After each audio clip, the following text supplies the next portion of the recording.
Stupendous mid-range acceleration. I mean, it's not just from a dig, guys. Hey crew, I've got the key to that Ford F-150 Lightning. We are going to take it for a drive, but first, let's check out how it looks on the inside and outside. This top-of-the-line Platinum model gets a dark gray painted grille insert with 3D accenting, an LED light bar that goes across the entire face, projector LED headlights, 2 tow hooks down low. All Lightnings get skid plate protection for the battery. This one is painted in iced blue. It's a silvery color with just a hint of blue. From the side, Platinum models get these 22-inch aerodynamic wheels. Got a kind of a radial phone dial design to them.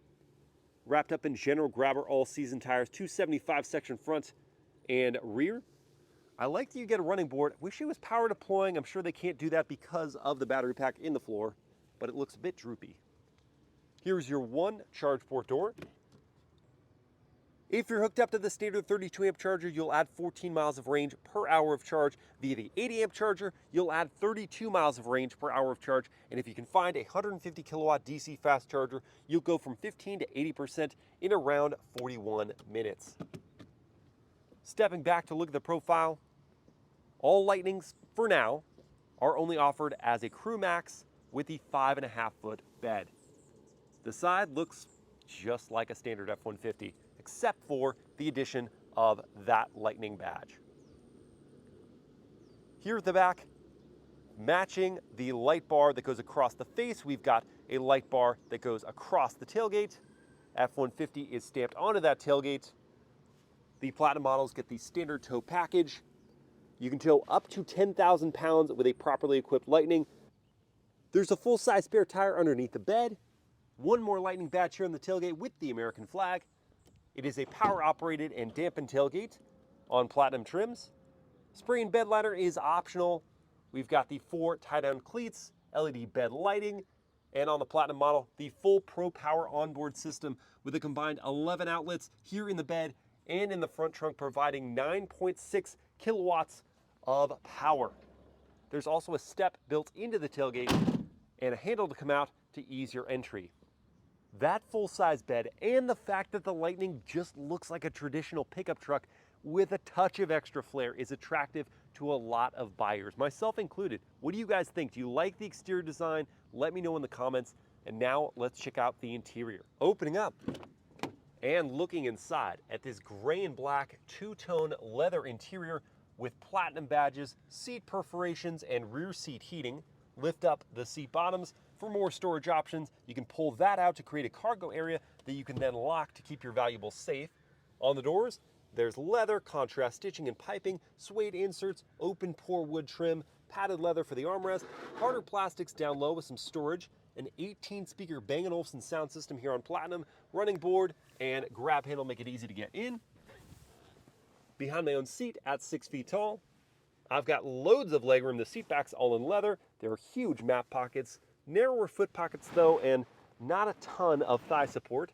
Headroom is generous. Head clears the roof. That gets the thumbs up from me. 2 cup holders here, 2 air vents, seat heating. The DC outlet is there, 2 USBs down there, and an AC outlet. Of course, there's no drive shaft hump, so it's easy to slide into the middle seat, where again, I fit. If you don't have a middle passenger, there's an armrest that comes down with 2 cup holders and leather padding. The rear cabin has it going on, especially with this panoramic glass roof to bring in tons of light. Space, what more could you need? Let's check out the front. Door close noise. Yes, good solid thud there. Smart keyless entry for the rear and front doors, in addition to the keypad system, so you can leave the key in your truck and unlock or lock it just with a code. Up front, these seats are heated, ventilated, massaging. They've got adjustable backrests, and they can almost completely recline, so you could take a nap. Very nice. Front doors have the same material quality as the rear. There's 3-position memory for these front seats, power adjusting and power folding door mirrors. On this control panel here, you can activate the spotlights on your door mirrors. You can release the power damped tailgate. You can activate the bed lighting. You can adjust the position of those foot pedals, and you can open the power front trunk. Inside, you'll find 14 cubic feet of space. It's huge. You have those power outlets, you've got lighting in there, and you've got a cargo divider to organize your stuff. Hopping up into the front seats is easy with this built-in grab handle in the A-pillar. Throw the truck in accessory mode to turn on the 12-inch digital instrument cluster that's standard on all Lightning grades, and the 15.5-inch vertically oriented touchscreen here on the Platinum trim. It's not the fastest responding out there, but it's got an intuitive layout. You can learn it quickly. I like that the HVAC controls stay down here, and I like the physical volume knob. It's got wireless Apple CarPlay and Android Auto. Below the screen is some open pore wood trim that you can slide forward to access a wireless charging pad and 2 USBs, 1A, 1C. There are 2 cup holders. You can fold down the gear selector. Why would you want to do that? So you can create a work surface right here, and fret not, there's still a cavernous center console underneath with 2 more USBs, 1A, 1C. There's also storage above the glove box. Like most full-size pickup trucks, you've got a DC outlet here and an AC outlet there as well. Visibility is excellent. Plus, there's standard blind spot monitoring with rear cross traffic. This cabin is just so decked out with luxuries, conveniences, technologies, and space. Yeah, they've got some cheaper materials, but they're largely hidden. It's wild to say, but it feels almost worth the $100,000 price. Now let's take the F-150 Lightning for a drive.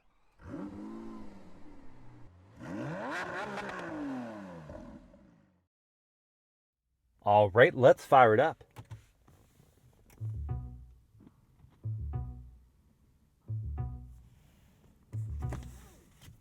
And we're live.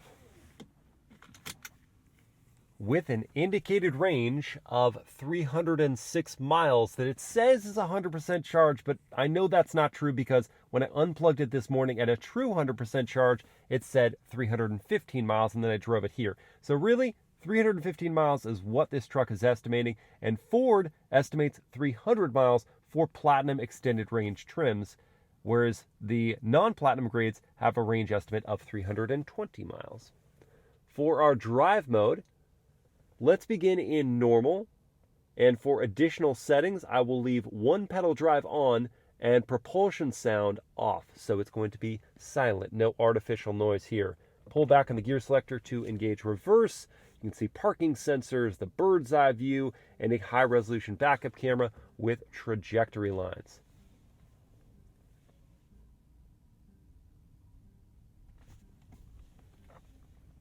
Down and into drive. We'll start off with a turning radius test.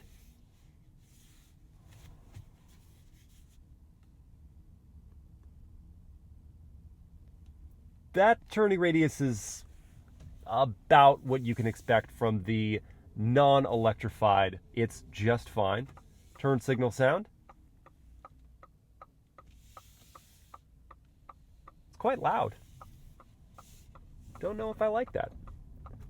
World famous horn test. Pronounced. And the one pedal drive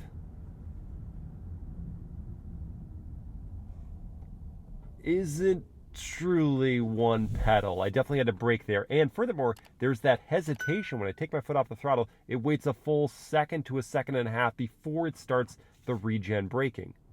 Powertrain in the F-150 Lightning. Non-Platinum grades get as standard a 98 kilowatt-hour battery pack paired with 2 electric motors, one at the front axle, one at the rear. You've got a combined 452 horsepower and a range of 230 miles. You can choose the extended range version of the Lightning at XLT and above, and in Platinum grade it is standard. The output there with the 130 kilowatt-hour battery pack is 580 horsepower and 775 pound-feet of torque, the most torque available in any F-150. In normal mode, the way that is accessed is smooth. And of course, instantaneous when you put your foot down.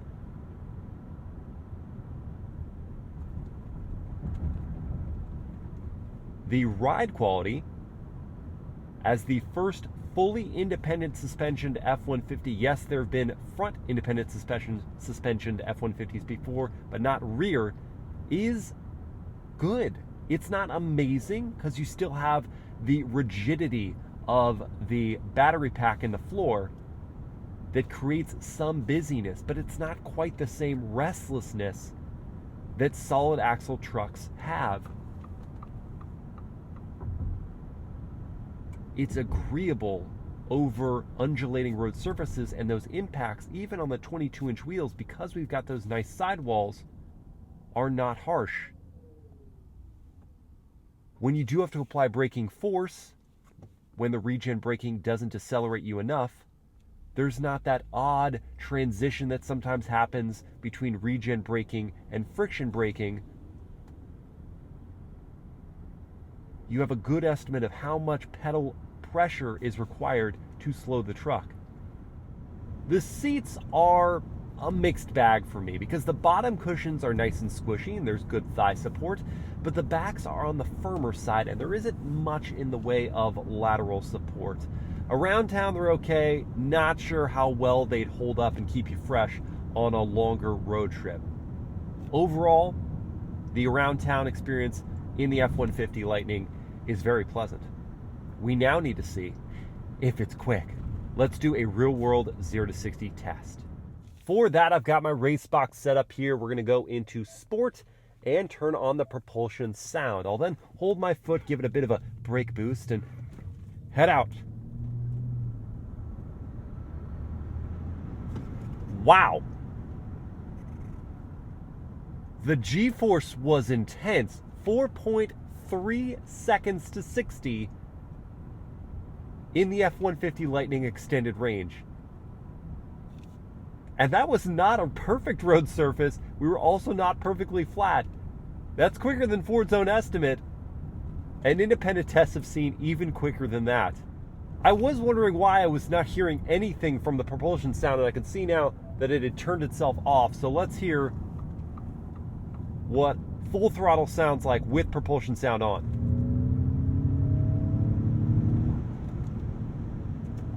Well, that's pretty darn awesome. I like that noise as a compliment to stupendous mid-range acceleration. I mean, it's not just from a dig, guys. The Lightning rips. It absolutely does. The propulsion sound is fun.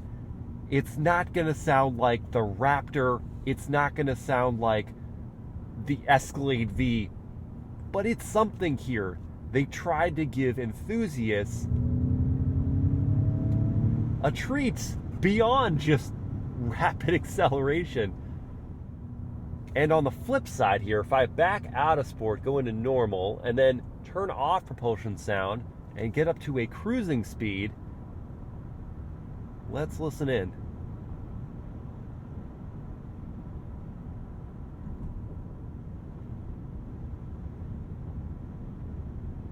There is not a tremendous amount of wind noise. Tire and road noise are there, not to any excessive degree, especially considering this is still a full-size pickup truck.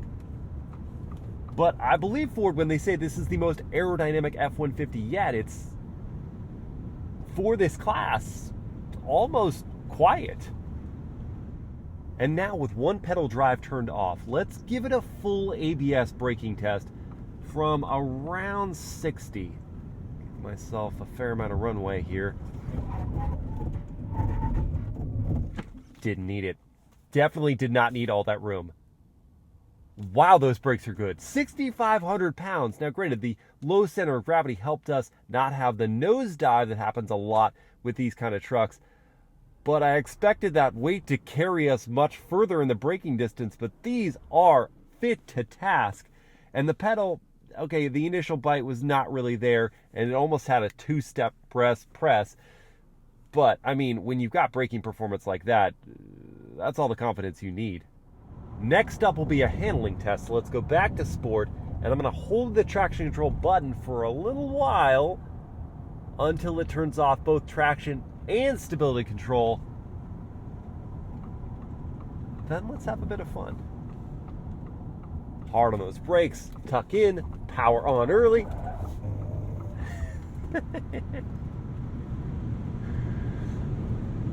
It still seemed a little overwhelmed and cut power a bit.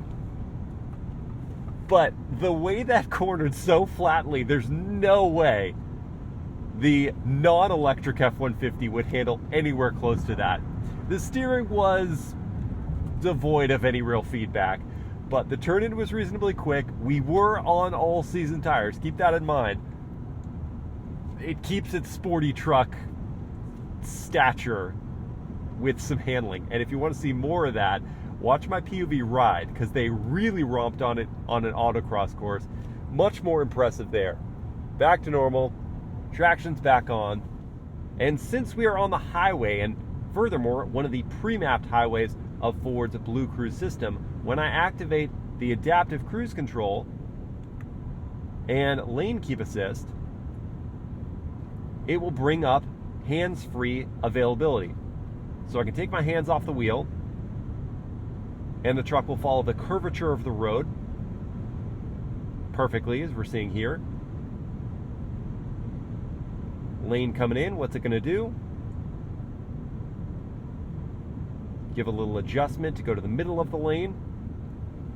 Once I put my hands back on the wheel, must have lost Blue Cruise for just a second. Not as much communication with this system as Cadillac's or GM's Super Cruise system, and you also don't have a lane change feature, so I can't just indicate and have it automatically change lanes for me. But it still does a pretty darn good job, and I'm going to say this would reduce driver fatigue on a longer road trip quite a lot. I feel like at this point, we can assign a word of the day to the Ford F-150 Lightning. And my word of the day for this truck is going to be deft, D-E-F-T, meaning clever or skillful actions. Because I feel like the F-150 Lightning is very skillful in the way that it is a do-it-all, full-size pickup truck that just happens to be electrified. And the technology is really clever in here. Things like the scales in the bed, so it senses how much weight is in there, and the smart hitch system where it senses how much you're towing, and so it will adjust the range of the truck based on those criteria. And speaking of towing, Zent is going to be taking the F-150 Lightning towing, so I'll show you some of his POV footage of doing that, and he'll talk about the range and how it performed while towing during his POV night drive that will come up in the next day or two on the channel. As we prepare to wrap things up for this review, let's check in on our range estimate and compare that to the actual miles driven. It says we've got 227 miles of range, down about 79 or 80 miles from when we started at 306 miles, and we've actually driven 40 miles. So about double, it's saying, that we ate up in terms of estimated range compared to what we've actually driven. And that's kind of a heavy penalty for not a crazy amount of full tilt acceleration that does eat up battery capacity. Yet when you're starting with over 300 miles of range, that kind of consumption is within the margin of okay. Not great, but it's just okay. Price for the F-150 Lightning. I'm going to talk about the 23 model year. Even though this is a 22, they did raise the prices for 23, so I feel like we got to use those. The Pro Grade, the Fleet model, the entry-level Lightning, starts at just under $47,000. If you want the extended range, you've got to jump up to the XLT and get one additional package that brings the price up to $79,000. This Platinum grade starts at just under 93 grand, and the one as tested with just a couple options is $93,500. Yes, that does sound like a lot of money, and if you try to go to a dealership and negotiate a price anywhere close to that, you will be disappointed because they're all just charging way over that. But that's kind of going on across the automotive industry. When you start to cross-shop the F-150 Lightning, though, you'll see that that price isn't astronomically high. I mean, if you're looking at the XLT extended range, it's a pretty well-equipped truck with great range for $79,000. Compare that to the Rivian R1T that starts at $79,500 for the adventure grade. It has, yes, more power, 835 horsepower, gets to 60 quicker in 3.3 seconds. The range, though, is 314 miles to the XLT extended range is 320, and it's a smaller pickup truck. It's not the utility of a full-size pickup that the F-150 Lightning is offering. Then there's the Hummer EV, and that is $110,000 for the Edition 1 that's on sale right now. It does make 1,000 horsepower. It gets to 60 in just about 3 seconds, and it has a range of 329 miles. But unlike the F-150 Lightning, it's really just a big kid toy. It has incredible technology. It is so much fun to drive, and it is like a true embodiment of the Hummer DNA. But it's different than this. And I think that the F-150 Lightning kind of just going for the mainstream, going for the consumer that either needs or likes a full-size pickup truck that isn't opposed to going electric, really benefits from what this truck offers, because it, yes, has that utility, but it also has good range, some technology and features like the storage that you just can't get in an internal combustion version of the F-150. It's a success to me. And I think it's probably going to make the most sense for most people. I hope you guys have enjoyed this POV drive review. If you did, please like, comment, and share the video. Subscribe to the channel. Hit that bell to get notified. And I'll see you next time.